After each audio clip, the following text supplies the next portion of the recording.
우리 이 시간에 하나님의 말씀 보겠습니다. 하나님의 말씀 누가복음 1장 26절에서 38절 말씀까지 보겠습니다.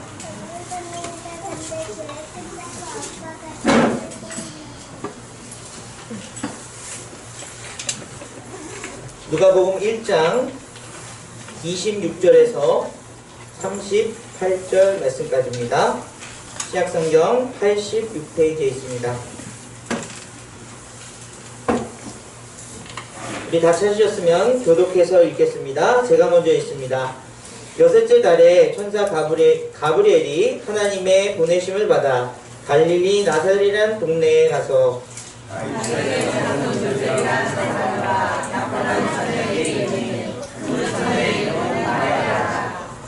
그에게 들어가 이르되 은혜를 받은 자여 평안할지어다.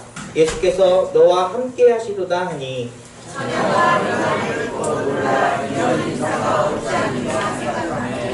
천사가 이르되 마리아여 무서워하지 말라.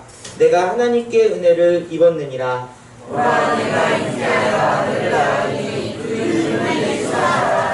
그가 큰 자가 되고 지극히 높으신 이의 아들이라 일컬어질 것이요 주 하나님께서 그 조상 다윗의 왕위를 그에게 주시리니 영원히 야곱의 집을 왕으로 거치시며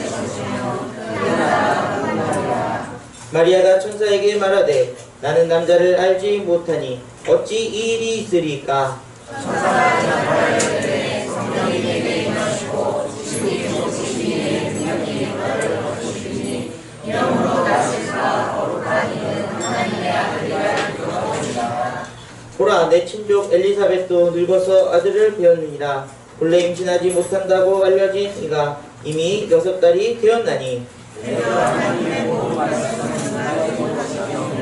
같이 있습니다. 마리아가 이르되 주의 여종의 영이 말씀대로 내게 이루어지리다 하매 천사가 떠나가니라. 아멘. 아멘. 할렐루야. 오늘 시간 하나님의 은혜가 가득한 시간 되길 간절히 원합니다. 우리는 12월달 계속해서 예수님의 나심에 대한 이야기를 이제 그 전의 배경들과 함께 나누고 있습니다. 지난 시간에는 우리가 왜 예수님께 집중해야 될 시간에 세례 요한이라고 하는 인물을 보내셔서 먼저 그 길을 예비케 했는가, 그것에 대해서 함께 살펴봤는데요. 세례 요한은 엘리야의 신령과 능력으로 이제 우리에게 세 가지를 이야기했다고 말할 수 있습니다. 첫 번째 무엇이었습니까? 아버지의 마음으로 자녀들에게 돌아서게 하는 것이다. 주님이 오시기 전에 그 주님을 예배하는 우리들의 마음이, 주님이 왜 우리에게 오시는가? 아버지의 마음으로 자녀들을 돌이키게 하시기 위해서 오셨다는 것입니다.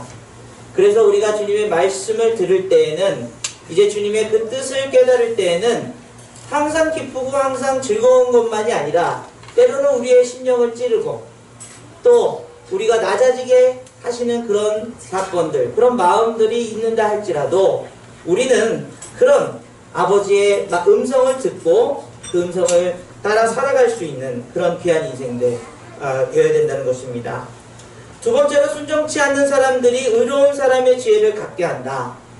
여러분, 왜 우리가 하나님의 말씀에 순종할 수 없는 것이죠? 세상의 지식이나 세상의 어떤 경험들이 하나님의 말씀보다 앞서 있기 때문입니다. 그런 세상의 방법들 때문에 하나님이 뜻하신 그 삶의 모습을 우리가 나타낼 수 없다는 것이죠. 그래서 때로는 그 상식과 그 경험과 그 지식을 넘어선 하나님의 그 말씀을 들어야 된다는 것입니다. 그 사건이 바로 십자가의 사건이고 예수님의 희생과 사랑이라는 말씀을 드렸고요. 그 희생과 사랑이 우리에게 컴패션, 긍휼로서 다가온 놀라운 하나님의 마음, 그렇기 때문에 우리가 순종할 수밖에 없는 그 의의를 덧입게 되고 또 그 지혜로 살아가게 된다는 것입니다. 여러분, 사랑하지 않는 사람에게는 어떤 것을 나누거나 어떤 것을 희생할 이유를 찾지 못하죠. 세상의 상식입니다. 그러나 우리가 사랑을 알게 되면, 그 사랑을 느끼게 되면 내 것을 논아주고 싶고 내 삶을 희생해서라도 살리고 싶은 마음이 그 상식을 뛰어넘는 그런 지혜의 마음이라는 것이죠. 그러므로 우리가 주님이 오신 때에 그 사랑으로 우리에게 오셨으니 우리도 그 의와 그 지혜로 살아가야 된다. 이런 말씀을 드렸습니다. 세 번째로는 이제 주님을 맞이할 준비를 해야 되는데 그 준비가 무엇이냐? 예배의 회복이다 라는 말씀을 드렸습니다.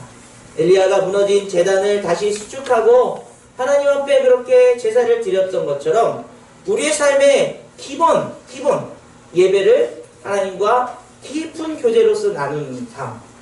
그래서 우리가 일주일에 한 번 또는 뭐 수요일 금요일 오신 분도 계시지만요, 이 예배 시간을 굉장히 소중하게 여기시고 그 마음이 항상 어떤 마음으로요? 주님을 만나기를 갈망하는 마음으로, 또 그 말씀을 채우기를 원하는 마음으로, 또 그 말씀을 가지고 세상에 나가서 우리가 세상과 싸워 이길 수 있는 그런 하나님의 사랑을 나누어 줄 수 있는 그런 삶을 살아야 된다고 말씀드렸습니다.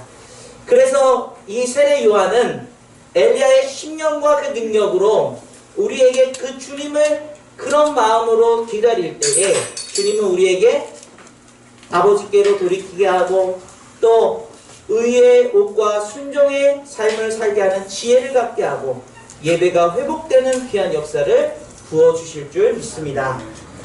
이제는 정말로 주님께 집중해야 될 때가 왔습니다. 주님이 이제 오시기 때문입니다. 물론 여러분 이 성경의 순서대로 우리가 지금 가고 있기 때문에 그런데요. 주님이 우리에게 오셨을 때 오늘 본문을 통해서 가장 먼저 나타내신 주님이 오실 것을 예고한 사람들이 요셉과 마리아라는 사실입니다. 오늘 특별히 이 마리아에 대해서 누가복음은 자세하게 우리에게 기록하고 있는데요. 이 분위기를 통해서 예수님이 우리에게 어떻게 다가오시고 우리는 어떻게 반응하는가를 살펴보려고 합니다. 첫 번째는 주님이 가장 먼저 다가온 사람들은 어떤 사람들이었을까? 요셉은 성경적으로는 혈통적으로는 다윗의 자손이 맞습니다. 그러나 요셉과 마리아는 특별히 어떤 왕족이나 또는 율법을 잘 알고 있는 사람들이나 또는 뭐 사람들에게 정치적으로 선망 있는 그런 사람이 아니라 평범한 사람이었다는 거예요. 아니 어떻게 보면 그 평범함보다 더 부족한 사람들이었을 수 있다는 사실입니다. 예수님을 낳기 위해서 이제 베들레헴에 갔을 때에 방이 없어서 쩔쩔매는 그런 시간들을 보니까 그들이 그렇게 구하거나 그렇게 또 영향력 있는 사람들은 아니었다는 사실이죠. 그런데 주님이 우리에게 다가오실 때에 평범하고 때로는 그보다 더 못한 우리들에게 찾아오신다는 사실이에요. 왜 그럴까요? 우리가 자신만만하고 또 교만이 있을 때 주님은 우리에게 다가오시기 어렵다는 것입니다. 할 수 없고 이제는 힘이 없다고 생각할 때 그 마음이 무너질 때 오히려 주님은 더 우리에게 다가오시기 쉬운 것 같아요. 모세가 왕족으로 이제 애굽 땅에서 그렇게 왕자로 있을 때에는 하나님이 그를 부르시지 않으셨습니다. 어떻게 보면 왕자로서 더 큰 힘과 권력을 가지고 지식을 가지고 그를 통해서 이스라엘 백성들을 구원하셔야 되는데 그때는 주님께서 그에게 찾아오시지 않으셨어요. 어떻게 보면 그때는 오히려 주님이 오고 싶어도 오지 못했을 수도 있다는 사실입니다. 그가 가지고 있는 권력, 지식, 또 젊은 혈기 그런 것들이 하나님이 그를 통해서 쓰실 일들을 이제 막고 있었는지도 모른다는 사실입니다. 그는 살인자가 되어서 이제 미디안 광야로 가서 호렙산에서 주님을 만나게 되었을 때 어떤 상태였습니까? 모든 것이 그에게 없는 상태. 단지 생명만, 단지 그런 그 옛날에 가졌던 그 마음만 갖고 있는 그 상태. 그때서야 주님이 그를 부르셨다는 사실입니다. 놀라운 사실은 모세를 부르실 때에 가시나무 떨기 가운데 불꽃으로 나타나셨다는 사실이에요. 이 가시나무가 그 당시 그 광야에서 얼마나 흔하고 별로 쓸모없고 가시만 돋쳐서 잡으면 금방 찔리고 마는 그런 가시 가운데 하나님의 임재를 모세는 경험하게 됩니다. 사랑하는 여러분, 저와 여러분, 주님이 우리에게 다가오시길 원하실 때에 우리의 상황은 어떤 상황입니까? 너무 내가 교만해져 있고 내가 너무 잘 나가고 있을 때 주님이 우리를 부르셔도 우리는 듣지 못할 수도 있다는 거예요. 그래서 때로는 우리 마음이 이제 이 가시나무처럼 열심히 살아보겠다고 또 어떻게든 뭔가 이뤄보겠다고 하다가 실패하고 난망하고 사람들에게 배신당하고 상처가 가득해서 가시돋친 듯한 그런 마음과 그런 삶으로 살아갈 때 오히려 주님이 그 가시를 감싸고 우리를 안아주신다는 사실입니다. 여러분의 마음이 그 심령이 가난할 때 그 마음이 하나님의 것으로 채워지는 귀한 역사가 있기를 간절히 원합니다. 그 가시나무 가운데 불꽃으로 임하셔서 너의 인생이 비록 가시나무 같지만 그렇게 사람들한테 인정받지 못하는 사람일지 모르지만 하나님은 그를 불꽃으로 사용하신다는 거죠. 그런 귀한 마음이 여러분 혹시 내 인생 너무 가시 같아? 많이 지쳐있어. 힘들어. 세상적인 방법으로 아무리 애를 써도 잘 되는 일이 없어. 라는 그런 마음을 가지고 있을 때 주님의 음성에 귀 기울이시길 바랍니다. 그때야말로 주님이 불꽃으로 여러분에게 다가오실 너무나도 소중한 시간이 될 줄 믿습니다. 그 두 번째로 우리가 생각해 봐야 될 것은 이 마리아를 통해서 태어난 것은 처녀이지만 예수님을 잉태하게 되었다는 사실입니다. 어떻게 그런 일이 있을 수 있습니까? 마리아가 물어볼 때에 성령을 통해서 잉태되었다고 그렇게 얘기하고 있다는 것이죠. 너무나 기적 같은 일입니다. 여러분, 이 일은 과학적으로나 의학적으로도 밝혀낼 수 없는 신비한 일입니다. 뿐만 아니라 우리의 신앙적으로도 어떻게 창조주께서 우리를 지으신 분께서 인간의 몸으로 이 땅에 오실 수 있을까요? 우리 안에 오실 수 있을까요? 너무나도 있을 수 없는 일이라는 사실입니다. 그런데 작고 연약한 마리아에게 주님이 잉태되셨다는 거예요. 오늘 주님을 우리가 만나는 이 시점에 우리에게 다가온 주님이야말로 기적 같은 그런 놀라운 일이라는 사실을 고백하시기를 간절히 원합니다. 신앙적으로 나 같은 죄인, 미련하고 연약하고 의심 많은 인생에게 다가오신다. 당연한 일이 아니고요. 너무나 기적 같은 일이라는 사실입니다. 예수님께서 성전을 보시고서 그 안에 장사치들이라 이런 것들을 보시고서는 성전을 허물라 내가 사흘 안에 세우리라. 예수님 왜 그러지? 요새 기도 많이 하시고 뭐 힘드셨는지 피곤하신가 어떻게 저 성전을 사흘 안에 짓는 거지? 도무지 이 제자들은 이해할 수가 없었어요. 그런데 주님이 그 십자가를 지시고 죽으시고 부활하신 그 3일 기간이 지나고 부활하신 주님을 만났을 때 제자들은 그 말의 의미가 무엇인지 알게 되었습니다. 성령이 그들에게 임하게 되었을 때 하나님의 전이 내 안에 하나님의 임재가 놀라운 그 사건이 내 안에서 일어난다는 사실을 깨닫게 된 거예요. 여러분, 이 말은 어떤 의미일까요? 이스라엘 사람들에게는 너무나 충격적인 이야기입니다. 그들이 그 성전을 가지고 그들의 정체성과 그 놀라운 하나님의 임재를 경험하기 위해서 갈망했던 삶이 이제는 예수 그리스도를 통해서 그 성령의 임재를 통해서 내 안에서 하나님과의 깊은 교제를 누릴 수 있다는 그 사실을 깨닫게 되는 순간 그들은 그 삶을 하나님 앞에 드릴 수밖에 없는 놀라운 기적을 경험하게 된 것입니다. 여러분, 예수 그리스도를 믿으신다고요? 여러분 삶이 주님의 것이라고요? 이 말을 고백할 수 있는 여러분들의 그 마음과 그 지혜가 하나님이 주신 기적과 같은 삶인 줄 믿으시길 간절히 원합니다. 이 기적과 같은 삶은요, 단순히 주님을 고백하는 것으로만 드러나는 것이 아니라 우리 삶 속에서 놀라운 변화를 경험하게 됩니다.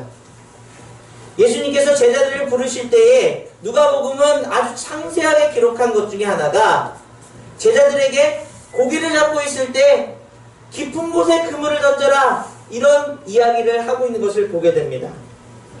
여러분 한번 보겠습니다. 누가복음 5장 3절에서 8절 말씀, 우리 같이 한번 읽어볼까요? 시작. 예수께서 한 배에 오르시니 그 배는 시몬의 배라.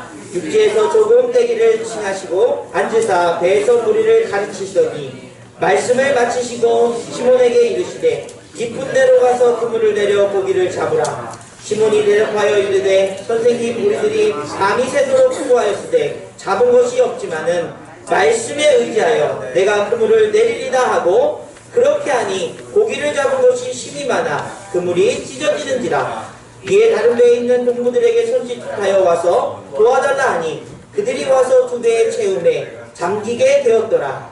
시몬 베드로가 이를 보고 예수의 무릎 아래 엎드려 이르되 주여, 나를 떠나소서, 나는 죄인이로소이다 하니. 여러분, 이 분위기는 밤새도록 고기를 못 잡았지만 예수님을 통해서 기적같은 고기를 잡게 되었을 때는 축제를 벌여야 되는데, 시몬 베드로는 주님 앞에 엎드려서 주님, 저는 죄인입니다, 저를 떠나소서, 이렇게 고백하고 있다는 사실이에요. 우리의 포커스는 자꾸 주님이 우리를 금을 던지게 해서 많은 것을 잡는 것으로 우리가 생각합니다. 그것이 기적같은 삶이고 그것이 우리에게 일어나야 될 하나님의 능력이라고 여깁니다. 그러나 이 복음서에서 말하는 능력은, 그 기적같은 일은 베드로가 주님 앞에 엎드려 죄를 고백한 사건이에요. 여러분 삶에 기적같은 일이 가득 차기를 간절히 원합니다. 그 기적같은 일은 내 마음, 우주보다도 넓은 깊이 숨어있는 그 속에 있는 죄를 하나님 앞에 고백할 수 있는 그 능력, 그것이 바로 예수 그리스도께서 우리에게 오신, 우리 안에서 잉태되어 귀한 성전을 세워가시는 하나님의 능력이라는 사실입니다. 그 삶을 하나님께로 드리겠다고 결단하는 것이 기적이라는 것입니다. 죄의 삶에서 하나님을 향해 다시 돌이키는 것이 기적이라는 것입니다.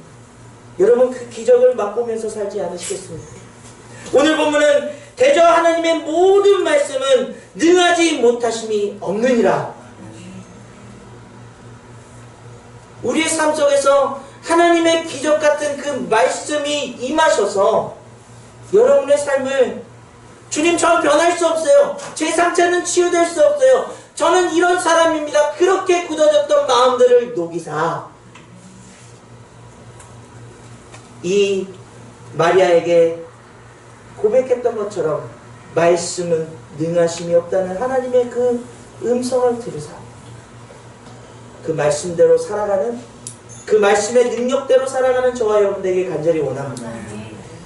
세상은 여러분들에게 자꾸 물질도 어떤 삶의 모습도 채워줄 수 있겠지만 그 마음속에 있는 것들은 어떻게 치유할 수 있고 어떻게 변화시킬 수 있습니까? 여러분을 창조하신, 여러분을 너무나 사랑하신, 여러분의 삶을 누구보다도 지지하고 응원하시는 그 하나님의 그 말씀 속에 여러분의 삶에 기적이 있는 줄 믿습니다. 여러분, 기도에 대해 기도 제목들이 있습니까? 말씀을 의지하여서 그 기적같은 삶의 변화가, 하나님을 고백하는 놀라운 능력이, 하나님께 영광을 올려드리는 여러분의 삶의 그 행동이 드러날 수 있기를 간절히 원합니다. 세 번째로는요, 말씀대로 내게 이루어지리라. 여러분, 이 기적같은 인생이 여러분의 하나님, 주님께서 여러분에게 다가왔을 때, 잉태하시는 그 기적을 누리게 되었을 때에 여러분, 이 마리아의 반응은 너무나도 놀라운 사실을 우리에게 이야기합니다. 38절 말씀을 다시 읽습니다. 시작. 마리아가 이르되 주의 여종이 오니 말씀대로 내게 이루어지리라 하매 천사가 떠나가니라. 아멘. 말씀대로 이루어지리라. 여러분, 이 삶의 선포가 있기를 간절히 원합니다. 내 뜻대로 이루어지리라가 아니에요. 내 경험대로 이루어질 때가 아닙니다.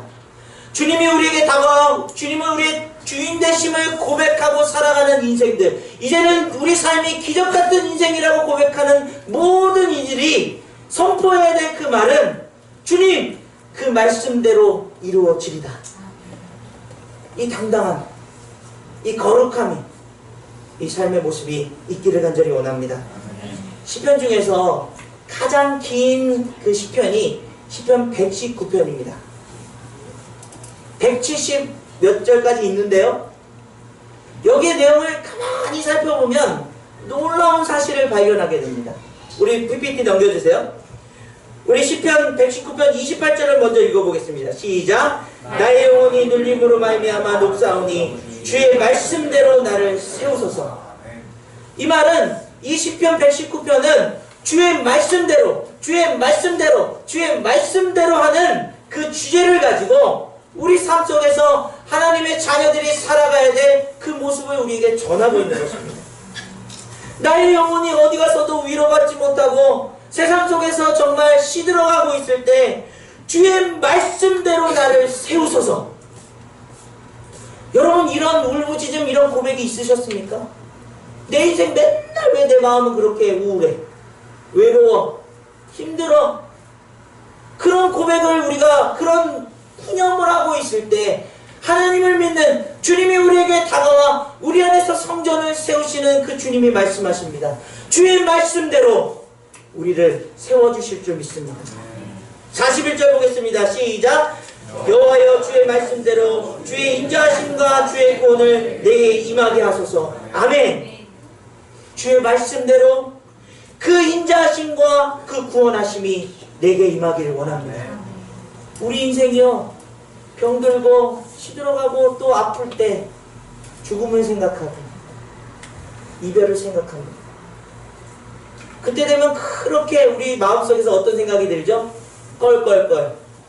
아이고 좀 더 잘해줄걸, 좀 더 사랑한다 말할걸, 좀 더 내가 성실히 살아볼걸, 좀 더 여유를 가져볼걸, 이런 마음을 들게 돼요.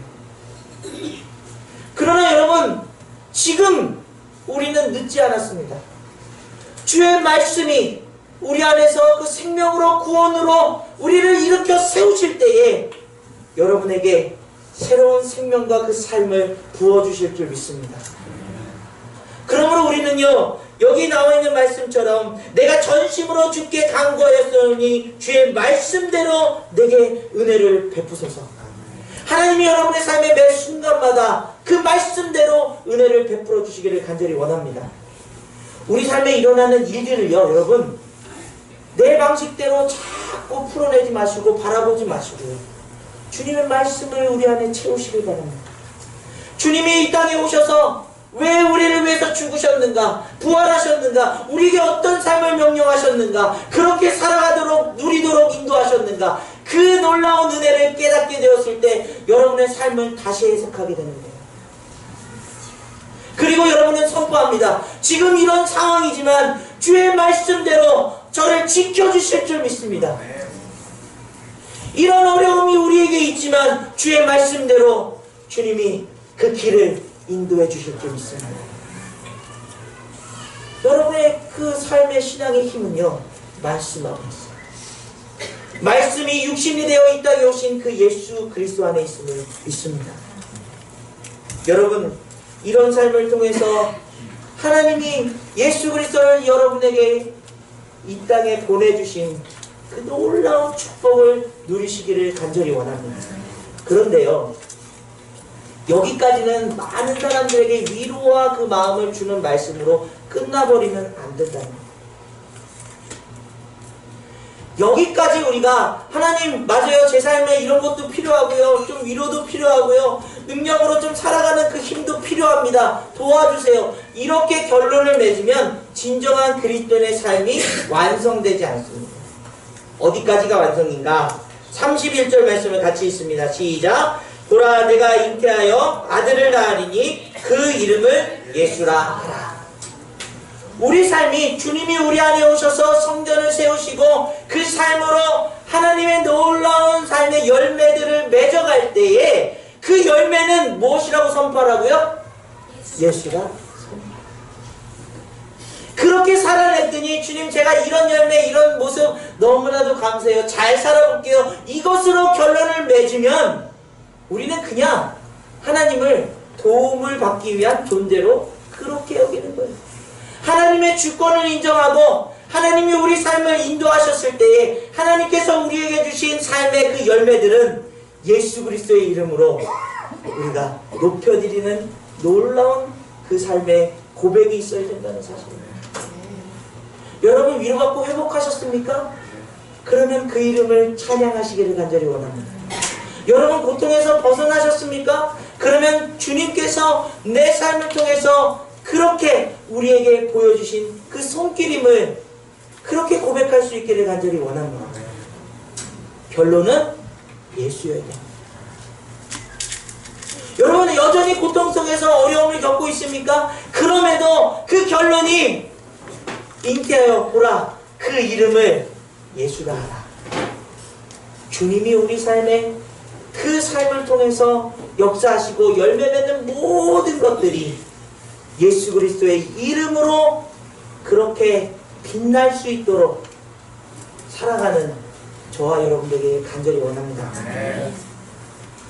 이제 우리는 성탄절을 수요일날 맞이할 것입니다.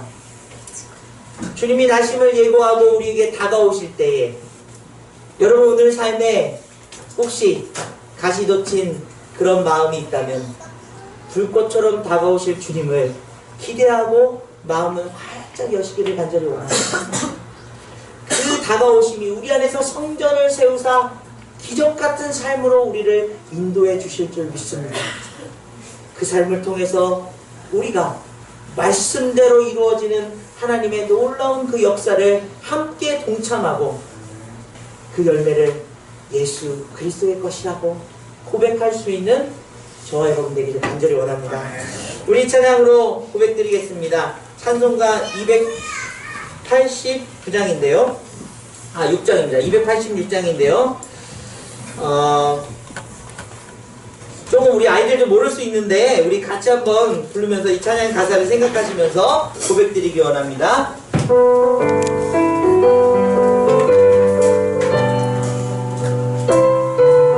우리 입장에 박수 치면서 찬양드리겠습니다. 주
찾아오실 것입니다. 여러분, 오히려 내가 너무 잘되고 교만해서 그 음성을 듣지 못할 때보다 지금이 바로 그 기적같은 삶을 맞이할 때입니다. 주님을 떠나 있었고 인생의 상처 때문에 사람들에게 가시돋친 듯한 말을 했고 그렇게 혼자가 좋아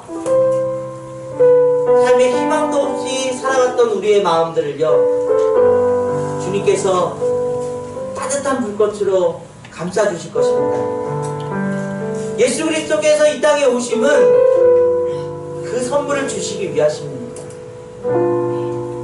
변할 수 없을 것 같았던 그 다쳐졌던 마음들이 활짝 열려서 주님, 저는 죄인입니다. 그러나 주님, 이 죄를 용서해 주시고 사랑해 주시는 그 은혜를 알겠습니다. 고백하며 내 삶도 변할 수 있다고, 내 삶도 그 은혜를 고백할 수 있다고 여러분 선포하시기를 간절히 원합니다. 그 기적같은 삶이 이제 여러분의 삶에 펼쳐지기를 간절히 원합니다. 그 마음이, 여러분 그 삶이 여러분께서 말씀으로 그 안에 계속 채워나갈 때마다 마리아의 고백처럼 말씀대로 이루어진다 선포할 수 있는 귀한 삶이 될 줄 믿습니다.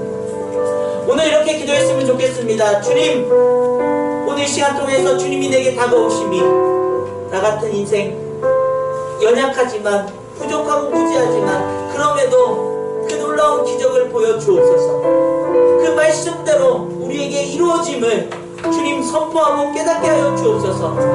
그리고 예수 그리스도의 열매를 맺게 하여 주옵소서. 우리 간절하게 기도하며 나가길 원합니다. 기도하겠습니다. 아버지 하나님 감사드립니다. 위대한 주님의 사랑과 은혜를 고백합니다. 주님께서 우리에게 다가오십니다. 그 사랑으로 다가오십니다. 그 귀한 축복으로 다가오십니다. 그 귀한 소망으로 다가오십니다. 그 마음을 하나님 원합니다. 주님을 깨닫기 원합니다. 주님의 말씀대로 살기 원합니다. 주님 구하심을 알기 원합니다. 주님 마음을 도와주옵소서. 우리에게 다가오실 때 너무나 평범하지만 우리여 더 약한 우리들을 사랑하시며 찾아오셔서 그 마음을 열어주시고 그 마음을 열어주시고 아버지 위로해 주시고 사랑해 주시고 감사드립니다. 내 삶에 우리 안에 있어서 기적같은 분들이 아버지 주님의 놀라운 아버지 그 삶의 모습들이 회복되고 감사드리고 또더 공부할 수 있도록 도와주옵소서. 아버지 하나님 그 사랑이 가득한 귀한 예배 귀한 삶이 우리 안에 있음을 고백하게 도와주옵소서. 우리의 귀한 아버지이시며 인생이며 아버지 뜻대로 살아갈 수 있기를 원합니다. 주님 마음으로 살아갈 수 있기를 원합니다. 도와주옵소서. 그 말씀이 우리 예수 그리스도가 나와 가까이 다가올 때마다 주님 아버지 그 말씀대로 이루어질지어다. 말씀대로 참여할지어다. 말씀대로 뽑아질지어다. 말씀대로 이렇게 되어질지어다. 고백하며 선포하며 살아가는 귀한 인생이 도와주옵소서. 그 모든 가면은 예수 그리스도입니다. 예수 그리스도의 귀한 사랑입니다. 예수 그리스도의 은혜입니다. 예수 그리스도의 말씀입니다. 예수 그리스도의 독하십니다. 이 고백으로 그 놀라운 예로 이루어질 수 있도록 주님 도와주옵소서. 우리 마음에 참으신 주님의 그 귀한 뜻을 선포하며 아버지 하나님 기도하기 원합니다. 주여 도와주옵소서.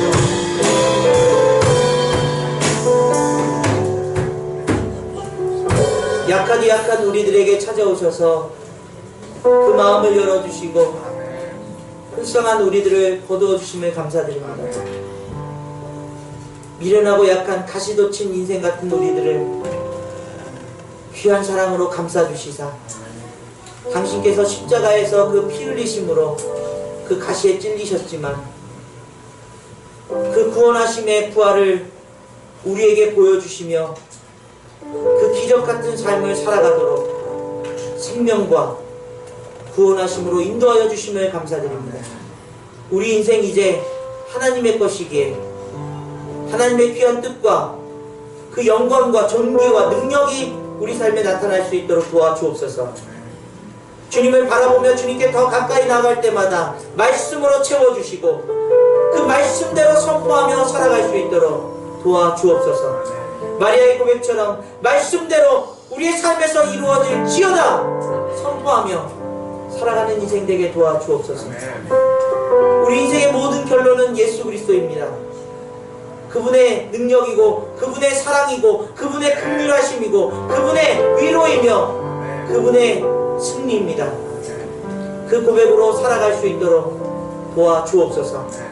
감사드리며 예수 그리스도의 이름으로 간절히 기도드립니다. 아멘.